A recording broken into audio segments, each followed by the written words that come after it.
पिछले एपिसोड में हमने देखा था कि लाशें फिर से जिंदा होकर अचानक हमला करने लगीं। अब आगे देखेंगे। काला धुंध और भी गहरा होता जा रहा था। दिन का समय था, लेकिन ऐसा लग रहा था जैसे रात उतर आई हो। चिन्मू और उसके साथी अब दिशा का बस अंदाजा ही लगा पा रहे थे। आसमान की ओर नजर उठाई तो सूरज अब भी वहीं था, मगर उसकी रोशनी अब चुभती नहीं थी। वह एक फीका सा सफेद गोला बन चुका था, जैसे कोई मध्यम चांद आसमान में टंगा हो। चारों ओर हरे भरे पहाड़ अब काले और भयानक छायाओं में बदल चुके थे। ये दृश्य ऐसा था जैसे किसी ने पूरी धरती पर स्याही फैला दी हो। पीछे से अचानक कुछ हलचलें सुनाई दी, कदमों की आहटें, लोगों की आवाजें, और फिर किसी ने चीखते हुए कहा, कुछ लोग भाग निकले हैं, 3 पुरुष, 3 महिलाएं और एक बड़ा शेर भी।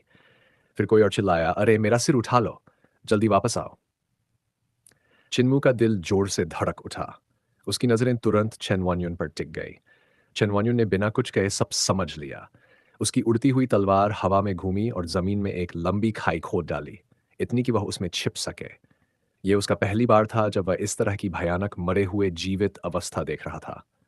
पहले डर गया था, पर अब खुद को संभाल लिया था। चिन्मू ने अपनी आस्तीन हिलाई और दोनों ओर की मिट्टी उड़ाकर चेन वन्युन को जमीन में दफना दिया। बाकी सभी लोग आगे बढ़ते गए, पर थोड़ी ही देर में उनके पीछे से फिर वही आवाजें आने लगीं। कोई जमीन के नीचे छिपा हुआ है। मेरा सिर कट गया। किसी को मेरा सिर दिखा क्या? मूर्ख। अगर सिर नहीं है तो बोल कैसे रहा है? ओह, अब समझा, इसलिए तो इतने समय से नहीं मिल रहा था। किसी वरिष्ठ भाई को मेरा पैर दिखा क्या? थोड़ा मदद कर दो। धन्यवाद। यह सुनते ही सभी की रूह कांप गई। चिन्मू ने ड्रैगन चिलिन को धीरे करने का इशारा किया। चेनवान्यून मिट्टी से बाहर आया और बोला, अब और कोई पीछा नहीं कर रहा। चलो जल्दी निकलें। अभी वे आगे बढ़ ही रहे थे कि हवा में गाने की आवाज गूंजने लगी। वो गाना नहीं, कोई अजीब सी मंत्रोच्चारण जैसी आवाजें थीं। तालमेल गायब था, सुर बिगड़े हुए थे और वो आवाजें किसी और दुनिया से आती लग रही थीं। चिन्मू ने सबको रुकने का इशारा किया और चुपचाप आगे बढ़ा। आगे जाकर उसने देखा, कुछ लाशें जादू कर रही थीं।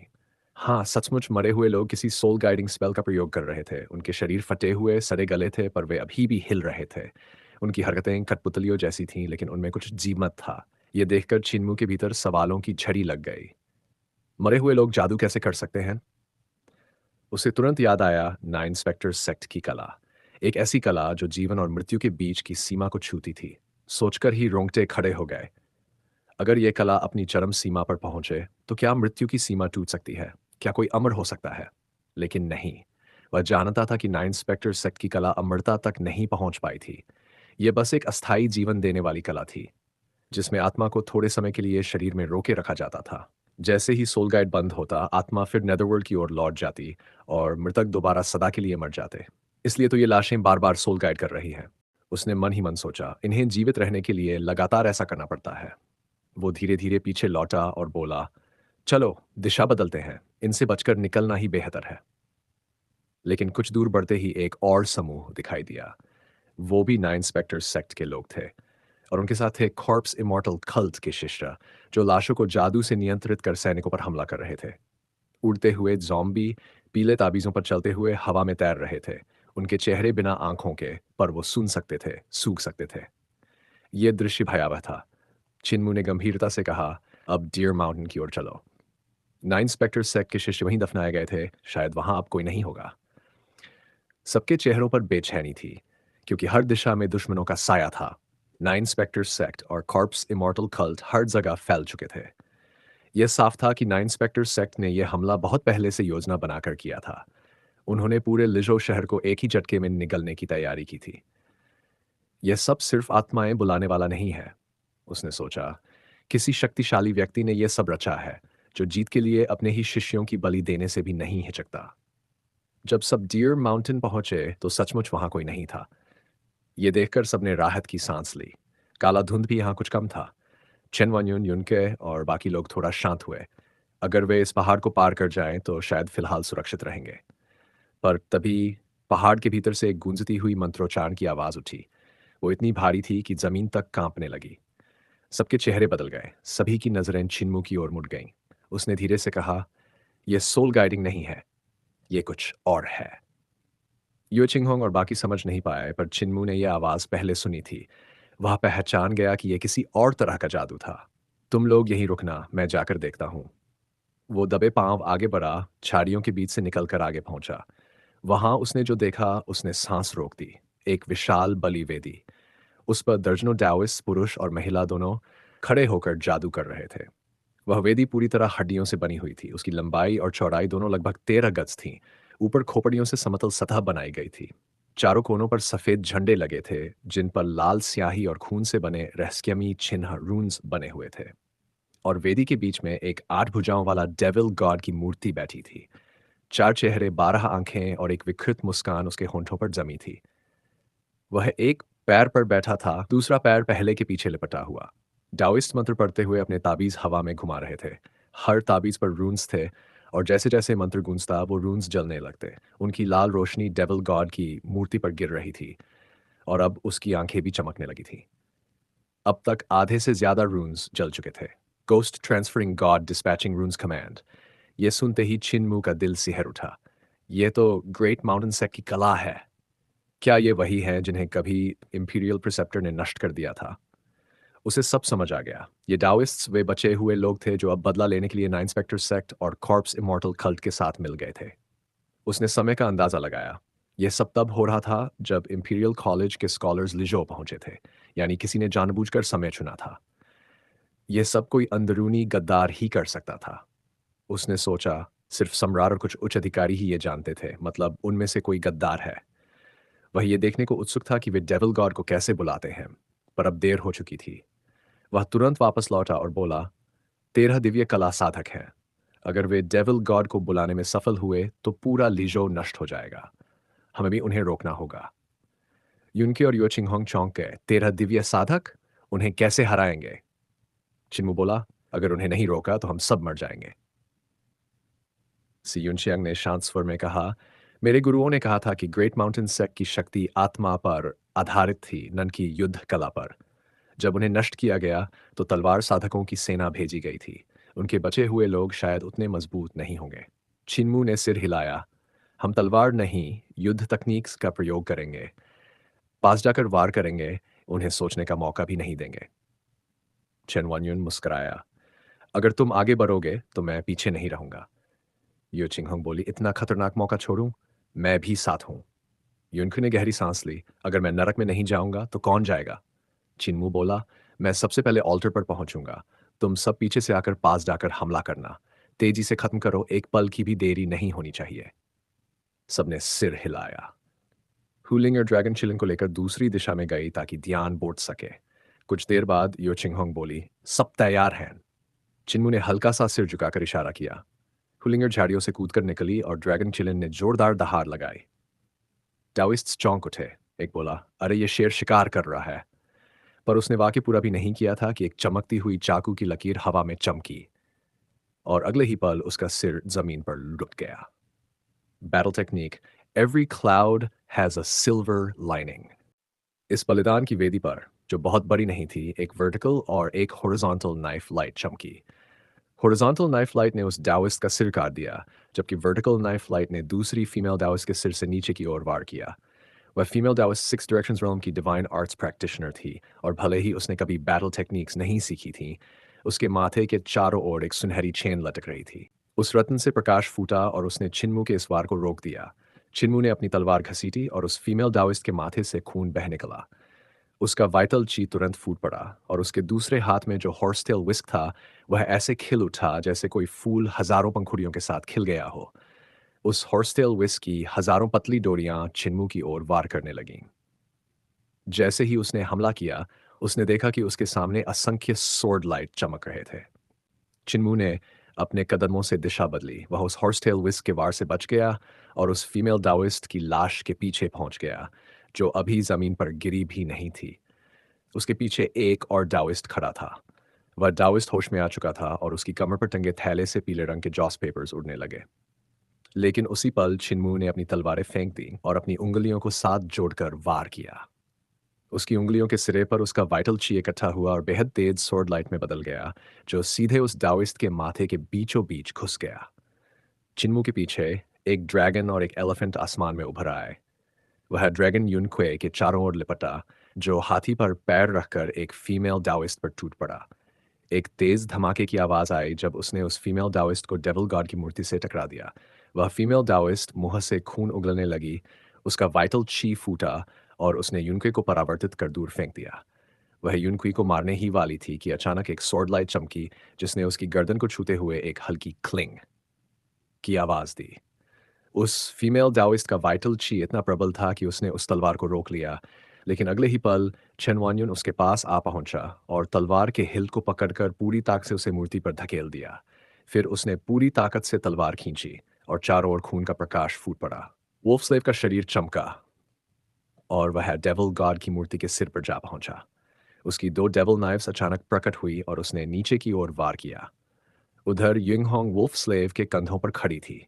उसकी पीठ पर लगे स्वॉर्ड केस से कई तलवारें उड़ निकली और ड्रिल स्वॉर्ड फॉर्म में बदलकर नीचे खड़े डाओइस्ट की ओर वार करने लगीं। वह डाओइस्ट वेदी पर लगी एक सफेद बैनर को पकड़कर पीछे की ओर झुका। वह बैनर कांप उठी और उस पर बने रून्स लाल सांपों की तरह रेंगते हुए बाहर निकले, जो उन दो डेविल नाइफ्स को रोकने लगे। लेकिन युए चिंगहोंग का ड्रिल स्वॉर्ड फॉर्म उस बैनर को भेदता हुआ सीधा डाओइस्ट के माथे के बीच जा धंसा। उसी समय सियुनशांग एक परछाई की तरह चमकी और एक अजीब से मुद्रा के साथ बार बार वार किया। उसने एक और फीमेल डाओइस्ट की सारी हड्डियां तोड़ दी, उसे ही मार गिराया। चेन वानयुन का दिल उछल पड़ा। उसने मन ही मन कहा, जूनियर सिस्टर सी ने अपनी शक्ति कितनी छुपा रखी थी। उसकी कल्टिवेशन बेहद शक्तिशाली है। वह एक और डाओइस्ट की ओर छलांग लगाता है, लेकिन वह डाओइस्ट वेदी से नीचे कूदकर भागने लगता है। उसके पीछे उड़ते हुए येलो जॉस पेपर्स वेदी की ओर बढ़ते हैं। चेन वान्यून उसका पीछा करता है, लेकिन वे जॉस पेपर्स एक के बाद एक फटते हैं और विस्फोटों की लहर में उसे दूर उड़ा देते हैं। दूसरी ओर यून के आगे बढ़कर उस डाओइस्ट का रास्ता रोकता है और ग्रेट फाइव प्लेटफॉर्म मडरा चलाकर उसका मार्ग बंद करता है। वह डाओइस्ट हंसता है और अपनी पांचों उंगलियां फैलाता है। उसकी हथेली के केंद्र से थंडर फूट पड़ता है, जो युनक्वी की आत्मा को झकझोर देता है। वह डाओइस्ट आत्मविश्वास से चिल्लाता है, तुम जैसे नौसिखिए जो अभी तक सिक्स फ्यूजन realm तक नहीं पहुंचे। लेकिन इससे पहले कि वह वाक्य पूरा करता, उसकी पीठ के पीछे ठंडक दौड़ती है। वह नीचे देखता है। उसके सीने से एक तलवार आर पार हो चुकी थी।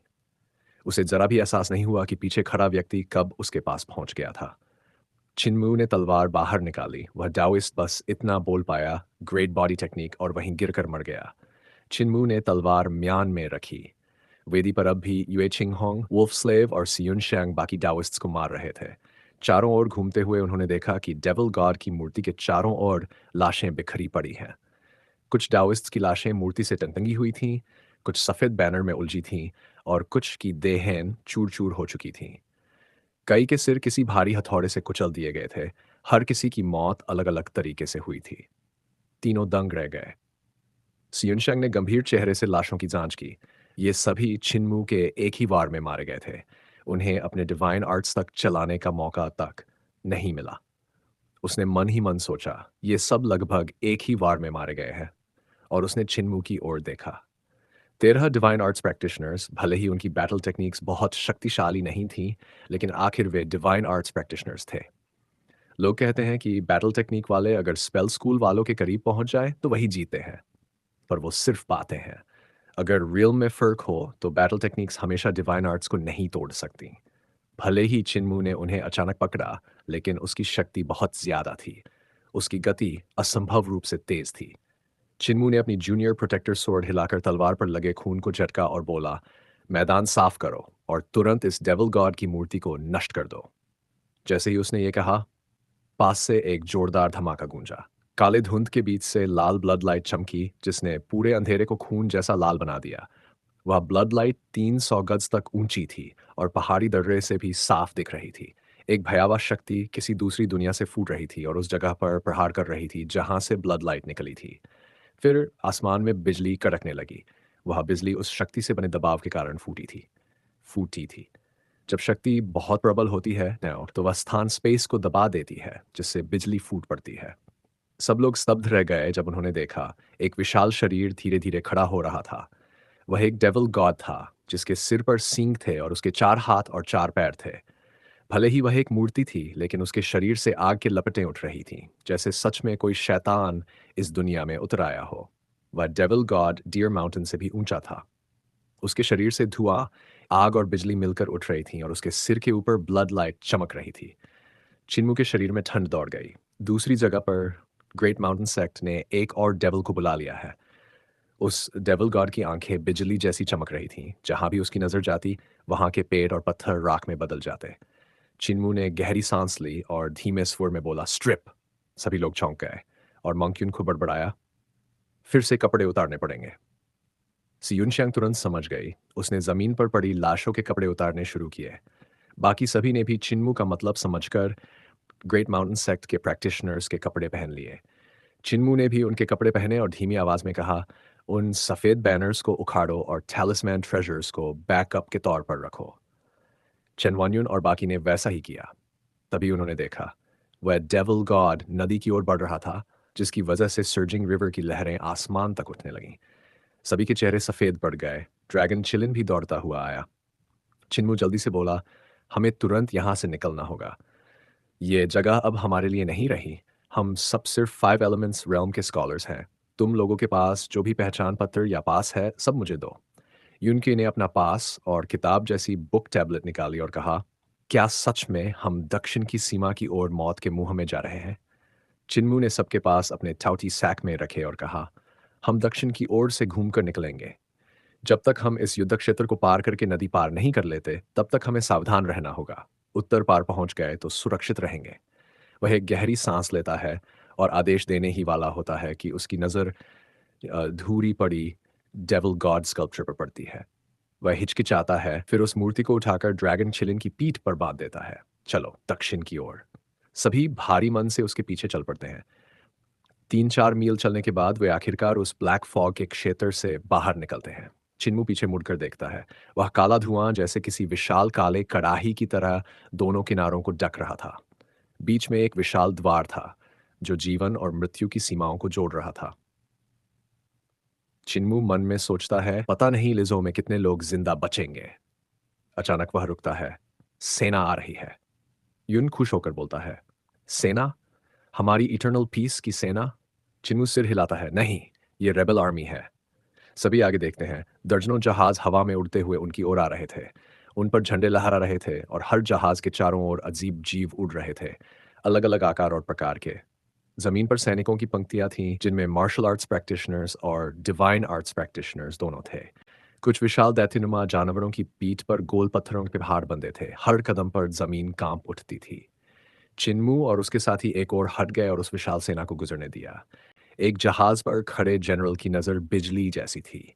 उसने चिन्मू की ओर देखा और अपने अधिकारी से पूछा, ये लोग कौन हैं? अधिकारी ने चिन्मू की ओर देखा और कहा, ये शायद ग्रेट माउंटेन सेक्ट के शिष्य लगते हैं। मैं नीचे जाकर पूछता हूँ। वह जनरल जहाज से कूद पड़ा। जहां भी उसका पैर पड़ा, वहां गोल्डन लोटस खिल गई। हर कदम के साथ एक कमल खिलता जा रहा था। उसकी उपस्थिति देखकर सभी के दिलों में भय और सम्मान भर गया। वह 7 स्टार्स realm का महान योद्धा था। अर्थात शून्य अगर वह चाहता, तो उन्हें मिटाना एक सांस जितना आसान होता। उसने ड्रैगन चिलिंग की पीठ पर रखी डेविल गॉड स्कल्पचर देखी और ठंडी आवाज में कहा, ग्रेट माउंटेन सेक्ट के शिष्यों, बिना लड़े भाग गए? ऐसी कायरता की सजा क्या होनी चाहिए? चिन्मू ने झुकर विनम्र लेकिन दृढ़ स्वर में कहा, हमारी ग्रेट माउंटेन सेक्ट ने अपनी पूरी कोशिश की। हमने एक डेविल गॉड को बुलाने में सफलता पाई है, जो युद्ध में मदद करेगा। यह अपराध नहीं, बल्कि पराक्रम है। अधिकारी ने ठंडे स्वर में कहा, फिर भी तुम युद्ध से भागे। यह मौत की सजा का अपराध है। चिन्मू ने दुख और क्रोध से भरी आवाज में कहा, हम पर लिजो के सैनिकों ने अचानक हमला किया। मेरे 13 भाइयों और बहनों में से 7 युद्ध में मारे गए। अब केवल हम 6 बचे हैं। जब हम अपने प्राणों की बाजी लगा रहे थे, तब तब तुम कहाँ थे? हमारी पूरी ग्रेट माउंटेन सेक्ट का अंत हो चुका है। क्या तुम सच में चाहते हो कि हमारे अंतिम बीज भी मिट जाए? जनरल, कृपया हमारी संप्रदाय की अंतिम आशा को जीवित रहने दो। वह जनरल हिचकिचाता है और ऊपर देखता है। ऊपर जहाज पर बैठे जनरल शाओई ने गंभीर आवाज में कहा, ग्रेट माउंटेन सेक्ट के लोग अब बहुत कम बचे हैं, उन्हें छोड़ दो। उन्होंने एक डेविल गॉड को बुलाकर बड़ी उपलब्धि हासिल की है। उन्हें अपना स्पेल दिखाकर अपनी पहचान साबित करने दो। चेन वान्युन, युनके और बाकी के माथे पर पसीना आ गया। उन्होंने कभी ग्रेट माउंटेन सेक्ट के मंत्र नहीं सीखे थे। चिन्मू ने तुरंत एक टैलिस्मैन ट्रेजर चलाया, लेकिन ऊपर से आवाज आई, टैलिस्मैन ट्रेजर नहीं, स्पेल्स। चिन्मू ने गहरी सांस ली, अपना वाइटल छाई चलाया और उसकी ऊर्जा एक चमकदार रून में बदल गई, जो डेविल गॉड स्कल्पचर पर जाकर चमकने लगी। वह अधिकारी झुक गया और बोला, जनरल शाओई, ये वास्तव में ghost transferring God dispatching रून्स command है, ग्रेट माउंटेन सेक्ट की विधा। जनरल शाओई ने हाथ हिलाया, उन्हें जाने दो। सेना को आगे बढ़ाओ और लिजो पर हमला करो, रुको। उसकी नज़र चिन्मू और उसके साथियों पर पड़ी। उसके होंठों पर एक हल्की मुस्कान आई। इन्हें हेवन वेव सिटी भेजो और वहां भी इन्हें एक डेविल गॉड बुलाने दो। तो चलिए ये वीडियो यहीं समाप्त करते हैं। कमेंट में ये ज़रूर बताना आपको किस तरह की वीडियो चाहिए। वीडियो अच्छी लगी हो तो लाइक करना, अपने विचार कमेंट करना। चैनल पर नए हो तो सब्सक्राइब ज़रूर करना। तो चलिए मिलते हैं अगले वीडियो में। धन्यवाद।